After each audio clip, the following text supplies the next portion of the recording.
Përparimi i Shqipërisë në procesin e integrimit drejt BE me konferencën e 4 ndërqeveritare është përgëzuar nga ambasadori i Unionit në Tiranë Silvio Gonzato.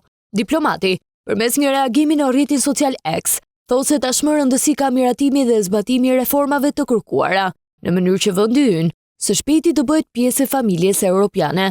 Një hap tjetër i rëndësishëm për Shqipërinë në rrugëtimin drejt Bashkimit Evropian, hapja grup kapitulli për tregun e brendshëm. Tani është e rëndësishme të miratohen dhe zbatohen reformat që lidhen me Bashkimin Evropian.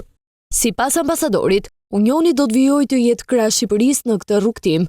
Vijimi për afrimin me legjislacionin e Bashkimit Evropian e afron Shqipërinë me një Europë më të bashkuar dhe më të sigurt. BE-ja do të vazhdojë të mbështesë Shqipërinë në çdo hap të këtij rrugëtimi. Të hënën në Luksemburg u hap grup kapitulli i dytë tregu i brendshëm, ku Shqipëria do të duhet të ndërmarrë reformat e nevojshme për të përshtatur legjislacionin tonë me atë të BE. Tashmë kanë mbetur edhe 3 grup kapituj të tjerë të pahapur.